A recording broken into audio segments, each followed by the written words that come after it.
Hi. So it's a couple of days after Mother's Day, and I have been thinking for couple of weeks since I recorded the podcast with Natasha Helfer about what to talk about next, and I had been planning to talk about chaos and criticism again in another segment because I think there's a lot there still, but I'm not going to do that today. Mother's Day, I was thinking about my mom a lot. She's really on my mind. And I went to the cemetery early on Mother's Day and took some tulips there and just really missing her and feeling her love and her genuine goodness. She was such a good woman. And she still is. I believe she still is. I believe her energy and her spirit is still there. And I believe I was feeling that on Sunday a lot. So I decided, I don't know, it's not really about Mother's Day, but it kind of is. Not what I'm going to talk about today, but like where I got to like my topic. I was thinking a lot about what one of my teachers has taught me. Her name is Ilana Grace, and she taught me this concept of contraction after expansion. She's one of the women that I've worked with in healing, and she is a somatic body worker, massage therapist, an amazing person, and she taught me a lot about.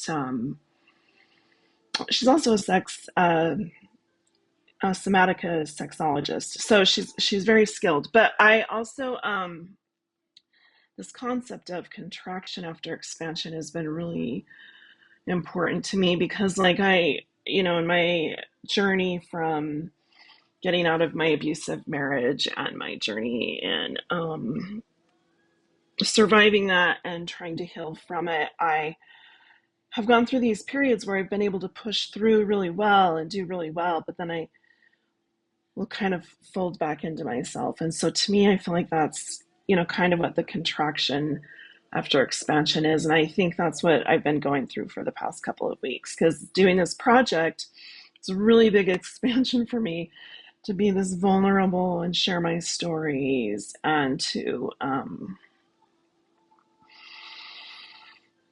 begin this work that is really important to me of like teaching other women, other people, like what narcissistic abuse is and what it looks like and how it impacts you and how it's not just in one-on-one relationships but in families and also in systems. So anyway, yeah, so I think a lot of contemplation and a lot of resting and trying to take care of myself after that because I have been having kind of a physical response again where with a lot of migraines and neck pain and back pain and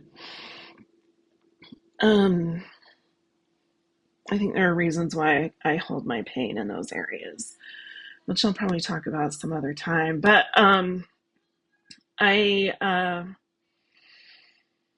I think it's a really important concept for me to remember. Like the contraction after expansion is important to give myself time to catch my breath and put my feet back under me again. And it doesn't mean that it's I have to stop or what I did was wrong or bad. It just means that it took a lot of my physical and emotional and mental and spiritual energy, and so I have to let myself rest. I On my walk this morning, I haven't finished it yet, but I was listening to Amy Poehler's podcast, the episode with Brandy Carlisle. I became a huge Brandy fan. Uh, a few years back, one of my good friends, Tara, who I worked with at Sully County, introduced me to Brandy Carlisle, and her music and her words and her songs have just very, very much resonated with me in many ways. And anyway, I was listening to the two of them talk this morning about hmm, they're both performers, and like how much they love performing and what it means to them, and a little bit about how they grew up. And they were talking about Brandy's album that came out last fall called Returning to Myself, which I love, and I love that song, because it just, returning to myself is what I've been doing with this my healing journey, and my getting to a place where I can thrive is like this returning to myself. Because I think when you've been in uh, an abusive relationship of any kind, especially with somebody who is narcissistic and controlling, you just, I mean, you lose yourself in that. And uh, because all you think about, all you focus on is this other person and what's going on with them, what they need, what they want. Are you doing it right? Are you making sure the kids are okay? I mean, I was a mother of five too. I mean, I am. And so, I mean, I had so much I was trying to juggle. I lost myself in that. And when I came out of my divorce, oh man, I didn't know what kind of music I liked. I didn't know, um, what kind of things I wanted to hang on my walls. I didn't know what clothes I wanted to wear. Um, I didn't know, I just didn't know what I liked. I didn't know what I needed or what I wanted. And it was a slow process over a few years of like, finding that for myself, and giving myself the space to try different things and explore and remember what I used to like before I married him. And giving myself the space for that, and trying to heal and care for two minor children while this was all happening, and finish school and start a career in my 40s. And it was a lot. I had a lot happening. Um, and so Brandy Carlisle's song Returning to Myself is just really powerful and meant so much to me. And listening to her and Amy Poehler chat about a little bit more about their own lives and the way their own process was really, really great. Anyway, it's just finding things like that that are inspiring to me as a woman in 2026, in this horrible state of the world we're living in. Our country is controlled by a narcissist, and we're living in his chaos all the time, and we can't get out of it. And, his followers are, it's awful. And I saw it coming in 2015 and 2016, and rifts began developing in my family with my sisters and their husbands over these things that I started noticing. And so, um, gosh, I guess where I'm kind of going with all this is there's a lot of layers to what I'm feeling this morning, what I want to talk about. And I think the kind of the big focus of it is betrayal and betrayal trauma, and how I feel like, um,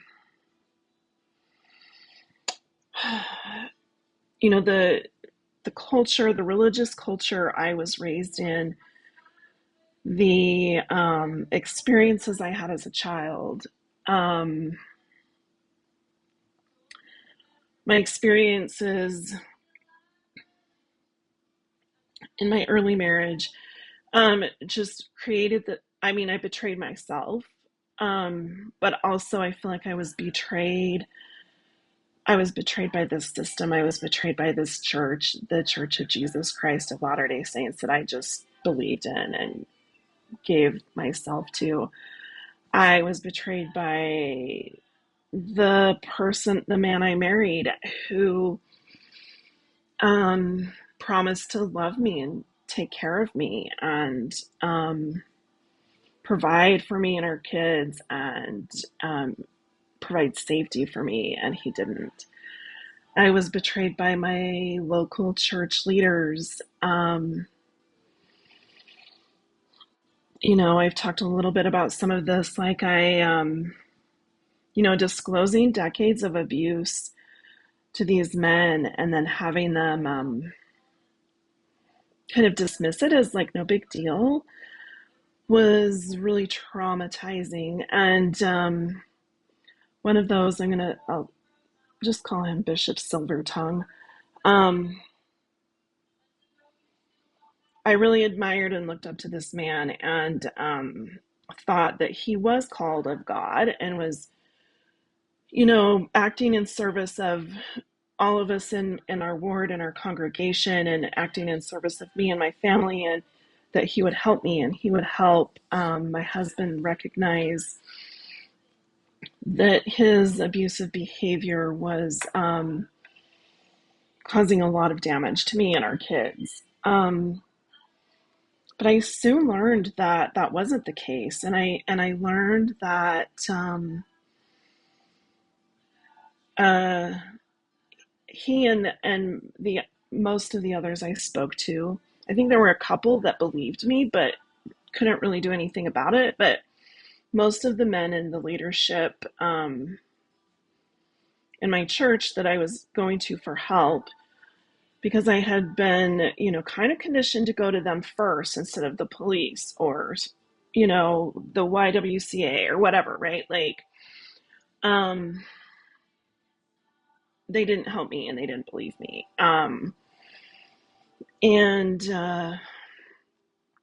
anyway, at the time, it really, when I realized that this Bishop Silvertongue, didn't believe me and that he was saying things behind my back to other people about me, that I was a liar and that I had made up these stories about my ex-husband and what was happening, and that like telling my new bishop after I moved, because I moved and my ex-husband stayed in the house in the neighborhood and I moved, and finding out that he had told my new bishop that I had done this before I had even met this man. I mean, it was such a uh, soul crushing thing to have happen. It just felt like a sucker punch. And I was devastated by that. And I already, was in this place where I felt like I had failed because I was divorced. I would cry through church because I would feel like I had not achieved this goal I had of like getting my family and my kids to top tier heaven, which I fondly like to the uh, call it.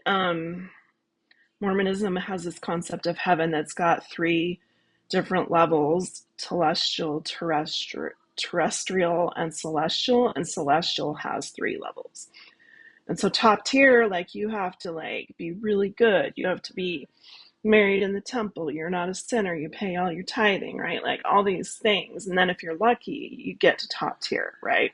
And that's the only place they tell you that you can be together forever with your family, is in the celestial kingdom. And I love my family so much. And of course, that's what I wanted. So, not really having any power for myself because I'm a woman. The only thing I could try to do to get us there was to try to make sure we were all doing the things we were supposed to do, going to church, being very good Mormons, like all of these things, obedience, right? Like such a heavy emphasis on that. So that was my mission. And I think a lot of women in the church really get caught up on that and find their value there because they have no real power. So that's what they can do. It's that, and they can try to make their bodies more perfect. Utah is the plastic surgery capital of the nation, I believe, and I think that's a piece of it. Is like we have no power, we have no control, so we try to make our bodies look perfect. We try to make our kids perfect, our husbands perfect. Anyway, all of it. So I had this, I had been, in this abusive marriage for almost 22 years. And then I was, kind of re traumatized by this religious system that I thought would help me, because I had tried so hard to be good, and I had been giving so much and sacrificing and enduring, and it wasn't there for me. It basically was like, sucks to be you. I mean, if you can control yourself better so your husband doesn't freak out and throw a fit, you know, then you're going to be fine, right? That was the deal. It was like I had to change myself even more to try to make him behave better, which at that point I knew was literally impossible. It was like trying to hit a moving target, and there was no way I could control his emotional outbursts, his rage, his tantrums. There's nothing I could do about it. But that was put back on me. So it was a really tough thing to go through. I'll talk about that more um, in another episode. But I also wanted to talk, another concept here that I think goes well with my letter to myself today is matriarchy versus patriarchy. So, as a child, I was taught, you learn Mormon history at church and at school in fourth grade when you learn Utah history, and about the pioneers coming to Utah. At church, you learn about it in this way of like, the members of the church were being victimized, the leaders of the church were being victimized because we were like God's one true people, blah blah blah, right? And so when they got here, they for some reason, okay, I'm going to read a little bit on Wikipedia here because it's going to describe it better. So one of the words the church uses is Deseret. And so there's like the Deseret News, Deseret Book, right? And so it's a term from the Book of Mormon, which is the church's own set of scriptures that they use, and other Latter-day Saint groups. So other breakoffs of the church use this word. And according to the Book of Mormon, Deseret is supposed to mean honeybee. And it was in the language of the Jaredites, which is a group of people in the Book of Mormon that were led by God to the Americas after the construction of the Tower of Babel. And so at some point, this term was claimed to have derived from, to have Egyptian etymology, associating the word Deseret with ancient Egyptian Deshret. So one of the claims about the Book of Mormon is that it was translated from something Joseph Smith called Reformed Egyptian, which as far as I know, is not really a real language, but I'm not an expert on that topic. But I just don't believe that it's real. So Deseret was proposed as the name for the state instead of Utah. Brigham Young, after the Saints had Joseph Smith was killed, the Saints came to Utah. Brigham Young was in charge. He wanted to name the state Deseret instead of Utah. And so it became a symbol of, like, a favorite symbol of industry for the church. And Brigham Young, one of his teachings was that the members should be productive and self-sufficient. And that's a trait he perceived in honeybees. And so that's kind of where that term came from. I find it super, super ironic, though, that beehives are matriarchal societies, and the colony is ruled by one queen, and almost all the work in making honey is done by female worker bees. And the queen, who's the mother of the bees in the hive, and her female daughters run that's kind of a silly way to say it. The other female bees, which are her daughters, run the colony's operations. And the male bees in beehive society are their only role is to mate with queens from other colonies, and then they are kicked out of the hive when there's not enough food or late summer or whatever. So so beehives are run by women, right? And I think it's super ironic that Brigham Young was using this as a symbol for Mormonism. And for me, I mean, I wouldn't want to kill all the men, right? That's not what I'm saying. But like, what I'm saying is, ironically, the church has this symbol of for itself that is a matriarchal society, and the church is nothing but a patriarchal society. Women hold no power. Once in a while, they'll throw women a bone, right? Like, but no, women have no power. And so for me, that's kind of like where the name for my podcast came from, like Dear Becky B, because I don't know, and I have a beehive tattoo with some bees. It's like me and my kids. It's like I'm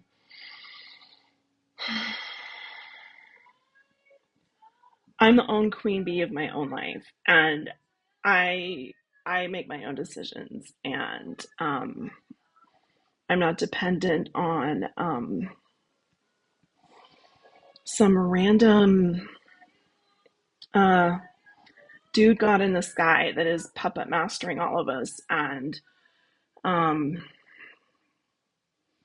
allowing horrific, awful things to be perpetrated in his name, and not doing anything about it. And so, anyway, it's just kind of something I find interesting that I wanted to share today. And okay, so now I'm going to read a letter to myself. This isn't like a particular age, but mainly my childhood and my teenage years. Dear Becky B, you were born with a curious mind and a way of looking at the world in ways that others don't. You grew up in a time where critical thinking wasn't taught in schools or most places you were in. You grew up in a time and culture where obedience was key and memorization was the main way of learning. You grew up in a time where most people didn't really understand the range of human emotion well, and you were taught to ignore most of the emotional signals your body gave you. You weren't taught to understand those things. You were only taught to interpret them from the religious context you grew up in, which made those signals and emotions good or bad, all or nothing, God or Satan. You weren't taught to nurture your curious mind and way of looking at the world in a way that benefited you. The truth claims your religion made and still makes were the only acceptable ways to interpret the world. The indoctrination there was intense. Your inclinations to question authority and ask a lot of whys was squashed out or packed away. You were trying to be good after all because of this culture and because of what your family was going through. Once you think you're on the right track, you go all in. You give everything you have. You give everything you believe in your all. And so when you become a hardcore member of the church, you don't realize just how much of yourself, your divine self, you are hiding. You don't realize how conformity is putting you in a box and keeping you there. A box you didn't make, which is something your church does. It wants people to remain in an underdeveloped, childlike state where they don't question and they blame themselves when they feel bad or something goes wrong, where they keep on conforming because they believe it is true and right. A lot of it doesn't make sense to you, but you give it your all anyway. And when you are much older, you will see behind the curtain and it will all start to crumble away. You will learn facts that make you see that you have been subtly coerced into a belief system that claims it has the only truth. You will learn those truth claims don't hold water, and you will learn that your church has a persecution complex that lasts to this day. And you will learn that the struggle, that this, You will learn those struggles early. Oh man, I don't know what I was trying to say there. Members of your church, oh, you will learn that the struggles early members of your church went through were actually due to the leaders dishonoring, disobeying, and disregarding the laws of the land in the name of God. You will learn about atrocities around the world done to other humans in the name of some form of God, and you will learn that your church is guilty of this too, but won't admit it. You will learn so much, and it will crush your tender heart that you gave so much of yourself to this religion and dedicated your life to it. You gave it everything you had. You conformed, you sacrificed, you stayed in an abusive marriage. You tried to make other people be in this box with you. You will learn that this church is abusive as well, in the same way your marriage was. Through your healing journey, which lasts over a decade, you will begin to see that in order to treat your complex PTSD, you need many different ways of healing. You will learn who is there for you and who isn't. You will learn who really loves you and cares about you and your children, and you will learn this the hard and painful way. But you will get through it all, and you will get to a place where you trust yourself and your ability to make thoughtful and wise decisions, and you will return to yourself.